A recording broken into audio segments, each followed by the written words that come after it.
Graças e paz, irmãos. Eu vou ler um salmo bem rapidinho, mas pode ficar tranquilo. Salmo 118, verso 14, vai dizer: O Senhor é minha força e o meu cântico, porque Ele me salvou. Nas tendas dos justos, a voz de júbilo e de salvação. A destra do Senhor faz proezas. A destra do Senhor se eleva, a destra do Senhor faz proezas.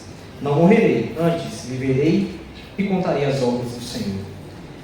Antes de começar o estudo, pedi para o pastor que ele faça uma oração neste momento sobre o estudo.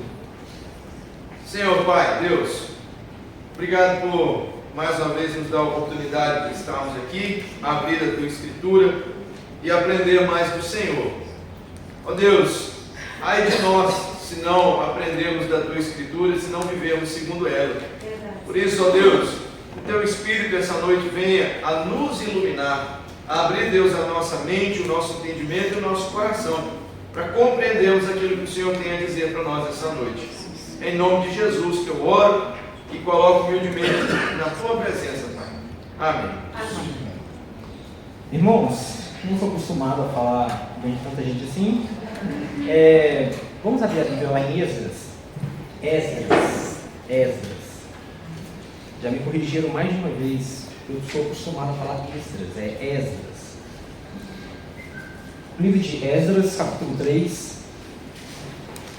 E eu queria, antes de ir para o texto, eu queria perguntar para os irmãos o que é o templo e para que servia. Alguém tem alguma ideia sobre isso? O que é o templo e para que servia? É aonde que a presença de Deus estava. Tem uma resposta mais específica que vai guiar meu estudo. Quase isso. É nesse sentido. Também é onde os sacerdotes ofereciam holocaustos. O sacerdote ofereceu holocausto, mas por quê? Pelo pecado do povo. E por que o templo? Por que logo o templo? Por que fazer o sacrifício no templo? Porque é a casa de Deus. Em Êxodo, capítulo 25, verso 8, vai dizer: E me farão um santuário e habitarei no meio deles. É uma casa de Deus, porque é o local onde Deus vai habitar. É essa ideia que vai traçar agora todo o meu pensamento. Então, o templo, o tabernáculo, antes, no começo, lá com Moisés, era tabernáculo, tendas e tudo mais. A arca de Deus ficava lá. Com o passar dos anos, Deus quer que agora o povo construa um templo para ele. Davi, o rei Davi, junta os recursos, o seu filho vai lá e constrói. E esse local também do templo é um local de sacrifícios, é um local onde o povo de Deus se reúne. E quando esse templo foi construído, finalizado, Deus prometeu que iria habitar naquele templo. E quando abre sua Bíblia lá, deixa marcado Esdras, mas vamos dar rapidinho uma olhada lá em 1 Reis capítulo 8, quando essa glória de Deus desceu sobre esse templo. Deixa sua Bíblia marcada. 1 Reis, capítulo 8.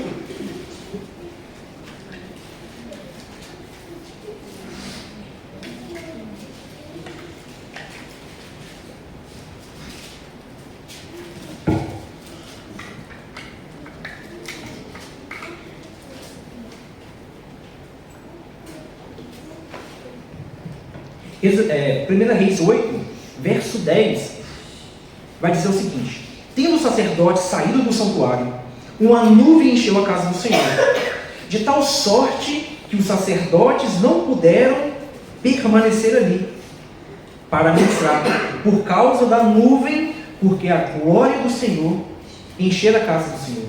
A glória de Yahvé era tão poderosa que os sacerdotes não conseguiam ficar em pé, não conseguiam trabalhar.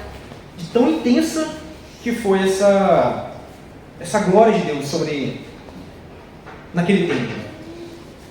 E os anos se passaram, Salomão, Salomão ele pega ouro, pedras preciosas, ele embeleza aquele templo como não existia naquela época. Ele coloca entalhos belos, ele coloca o templo ficou muito bonito. O sacerdote, quando entrava lá dentro, aquele ambiente era um ambiente único, de ouro, pedras preciosas, toda a beleza daquele templo. Com o passar dos anos, Israel peca contra Deus, é levado em exílio, Babilônia vem, os leva, destrói o templo, e todo o ouro, tudo aquilo que tinha de precioso no templo é levado para a Babilônia, é levado em exílio. O templo, como eu disse, havia sido destruído. Anos se passam, a Babilônia cai, o Império Persa se levanta e domina sobre o povo de Judá, o povo de Israel, o povo de Judá. E com o passar dos anos, é onde que chegamos em Êxodo, capítulo 3. Capítulo 1, na verdade, o rei de Ciro, o Senhor desperta o seu coração para que liberte o povo. E no capítulo 3, vemos o povo já se assentando na cidade de Davi, e ele começa então, liderado por Zorobabel, que era o governador agora, e Josué, o sumo sacerdote, eles dão início à construção do templo. Então eles começam a lançar os fundamentos do templo. Esses fundamentos estão sendo lançados. Eles antes construíram o altar e começaram agora a construir o templo, lançar os alicerces. Só que o povo parou, eles começaram a construir as suas casas. Deus então não gosta muito daquilo. Por quê? Porque a casa do povo eram casas forradas ou apaineladas. Eles usavam madeiras caras, eram as casas bem estruturadas, casas bonitas. Enquanto isso, a casa do Senhor, na verdade, mal tinha começado. Eles tinham os recursos, Ciro deu. Estava assim, Deus olha para aquilo e não se agradou muito bem daquilo. Então, ele levanta 2 profetas, Ageu e Zacarias, para alertar o povo. Ageu, capítulo 1, verso 4, vai dizer: acaso é tempo de habitardes vós em casas forradas, enquanto esta casa permanece em ruínas? Zacarias 4, verso 6 vai dizer: prosseguiu ele e disse: essa é a palavra do Senhor a Zorobabel, que é o governante. E ele disse: não faça, não por força nem por poder, mas pelo Espírito, diz o Senhor dos Exércitos. Que és tu, ó grande monte? Então, Zorobabel, que é o líder, é incentivado por Deus a dar início à construção do templo. E exatamente nesse verso, no capítulo 3, versos 8 em diante, vemos eles dando início a essa construção, lançando os alicerces desse templo. E uma coisa muito bonita acontece aqui. Enquanto os alicerces estavam sendo lançados, os sacerdotes e os levitas se vestem com as suas estolas sacerdotais, com suas roupas, todos os seus paramentos, e vêm louvar. Eles vêm com símbolos e trombetas. Ali naquele momento, todo o povo estava se reunido. O que eles fazem? Festa. Eles tinham motivo para festejar. Saíram do exílio. Eles estavam na cidade de Davi, na terra prometida. Então, eles tinham motivo para louvar. Os jovens começam a louvar, aqueles mais começaram a louvar. Porém, os mais velhos, os anciãos, aqueles que viram a glória do primeiro templo, começaram a chorar. Olha comigo o verso 10, Esdras 3, 10, vai dizer: Quando os edificadores lançaram os alicerces do templo do Senhor, apresentaram-se os sacerdotes aparamentados com as trombetas, e os levitas, filhos de Asaf, com símbolos, para louvar ao Senhor segundo as determinações de Davi, rei de Israel. Cantavam alternadamente, louvando e rendendo graças ao Senhor, com essas palavras: Ele é bom, porque a sua misericórdia dura para sempre sobre Israel. E todo o povo jubilou com alta voz, louvando ao Senhor por se ter lançado os alicerces de sua casa. Então veja, alegria, mas ao mesmo tempo, olha o verso 12: porém, muitos dos sacerdotes e levitas e cabeças de famílias já idosos, que viram a primeira casa, choraram em alta voz, quando à sua vista foram lançados os alicerces dessa casa. Muitos, no entanto, levantaram a voz com gritos de alegria, de maneira que não se podia discernir as vozes de alegria e de choro do povo, pois o povo jubilava com tão grandes gritos que a voz se ouvia de muito longe. Então havia essa mistura de alegria e tristeza. O povo se alegrava, mas ao mesmo tempo o povo entristecia. Porém, Deus novamente vê essa situação e com o tempo fala assim: Ageu, vai lá falar com o teu povo, tem mais coisa para falar com eles. E é onde que chega aquela passagem que todo mundo sabe: e a glória dessa última casa será maior do que a primeira, diz o Senhor dos Exércitos, e neste lugar daria paz, diz o Senhor dos Exércitos. Então Deus promete que a glória desse novo templo, dessa segunda casa, onde Deus iria habitar, será muito maior do que aquela glória descrita na Primeira Reis, com Salomão. Muito maior. O tempo passa, o templo com suas dificuldades, o templo é construído, não muita coisa a se falar. Mas nós cremos que essa profecia apontava também para Cristo. Agora eu quero te chamar lá no Evangelho de Lucas. Dá uma passadinha lá. Vou trabalhar Esdras e Lucas. Dá uma passadinha lá em Lucas, capítulo 1, e nós vamos ficar agora nesse livro, principalmente nos capítulos 1 e 2. Evangelho de Lucas, capítulo 1 e 2. A promessa de Ageu não se referia à estética. A glória dessa segunda casa será maior. Ele estava falando de estética, de beleza, de ouro e pedras preciosas. Não. O que ele estava falando era de algo muito maior, de uma glória de Deus em carne. Jesus, quando ele estava em Jerusalém, na festa da Páscoa, prestes a chegar à festa da Páscoa, ele sobe ao templo, e lá no templo ele vê o quê? Na porta do templo, o pessoal vendendo animais, fazendo a casa do Senhor comércio. O que acontece? Ele se ira e começa a destruir tudo. O pessoal lá, os fariseus, olhando para ele, falam: ei, com que autoridade, que sinal você está fazendo isso? Jesus vai lá e fala: destruir esse templo e em 3 dias reconstruirei ele novamente. O pessoal não entendeu, faz anos que para construir isso, vai reconstruir isso rápido assim? Só que o evangelista João nos traz uma informação muito importante. E ele se referia ao seu corpo. E lá na frente, quando Cristo ressuscitasse, os discípulos iam lembrar. Então, coloca essa informação na sua cabeça. Cristo Jesus é o templo. O templo apontava para ele. E com isso, quando nós olhamos para o Evangelho de Lucas, no início, quando vemos Deus lançando os alicerces desse segundo templo, que é a anunciação da chegada do Messias, quando Deus anuncia a chegada, quando Ele está lançando esses fundamentos, o que nós vemos?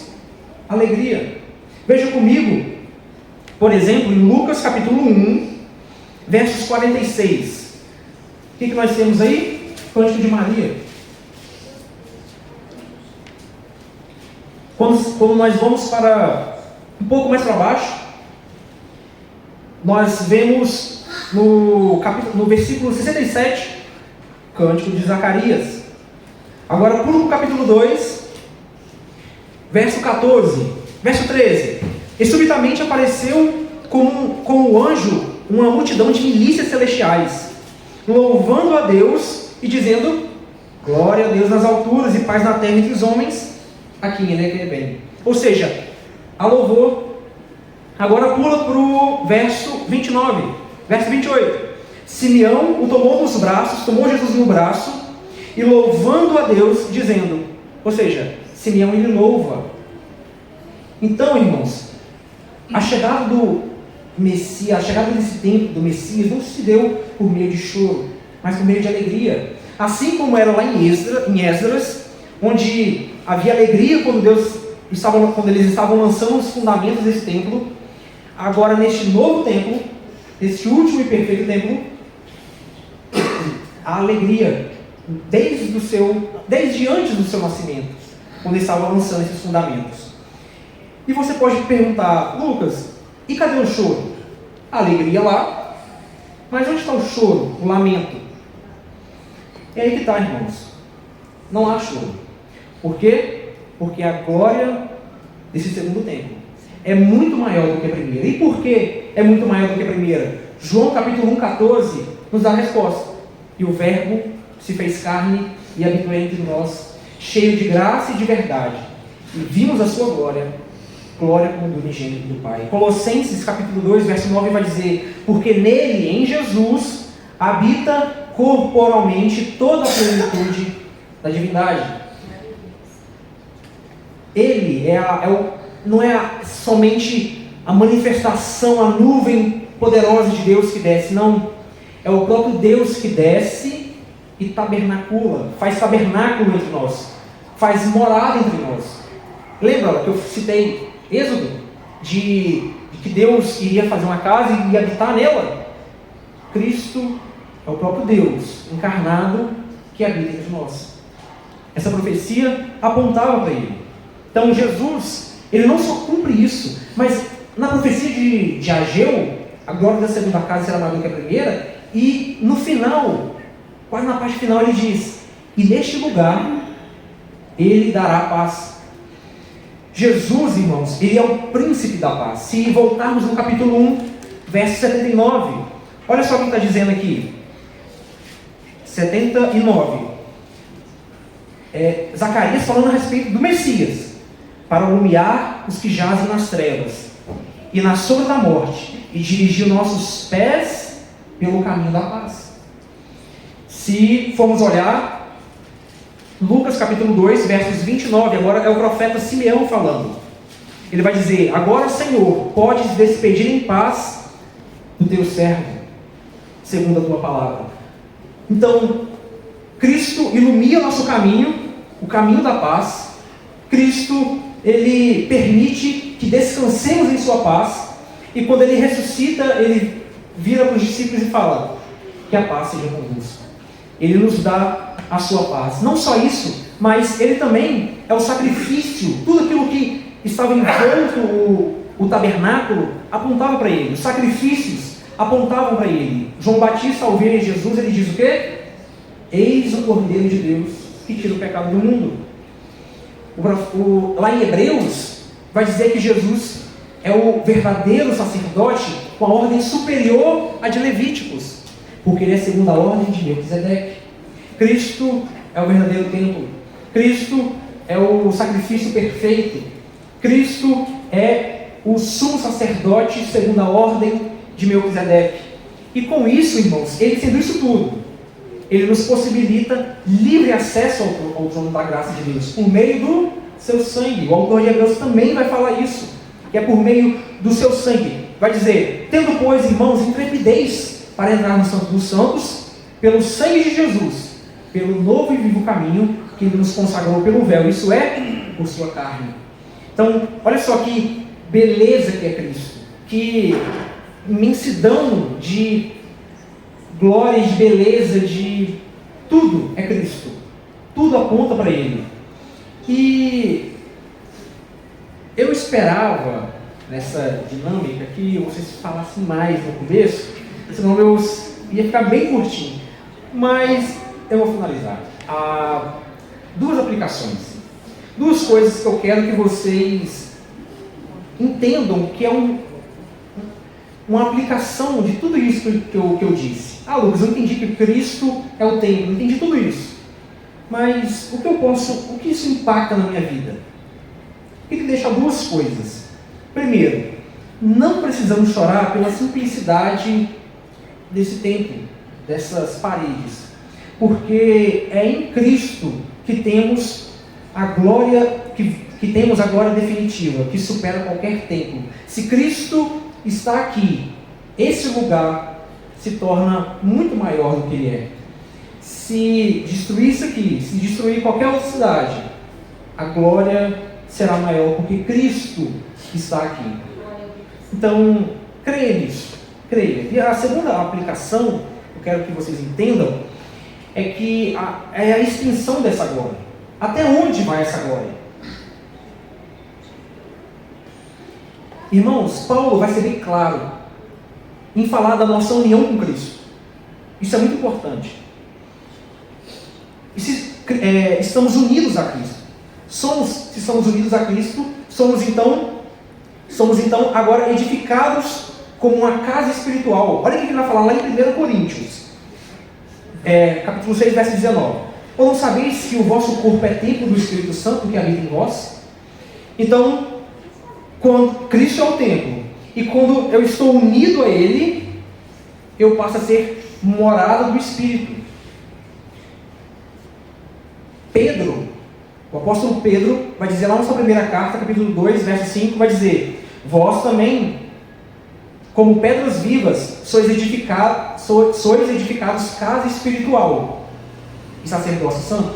Então veja, nós não somos apenas morada do Espírito, templo do Espírito, mas nós também somos sacerdotes santos.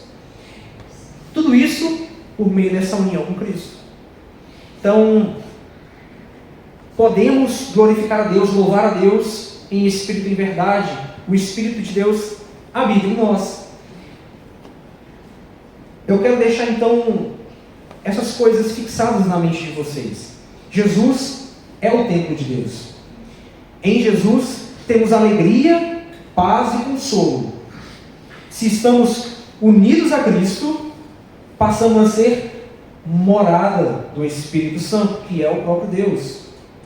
E então devemos viver toda a nossa vida, todas as nossas atitudes têm que ser voltadas a isso. E isso tem implicações práticas muito, muito importantes, que não tem como eu trabalhar agora, teria que ser para um outro momento. Mas eu quero que vocês entendam isso. Quero que vocês vejam a beleza que é Cristo. Como que tudo no Antigo Testamento aponta para a majestade, para a beleza que é o nosso Senhor Jesus Cristo. Então, tenha isso em mente. Quando você for orar, lembre-se disso. Lembre-se que o Espírito habita em você. E esse Deus te chamou, esse Deus nos santificou, Ele está trabalhando em nós.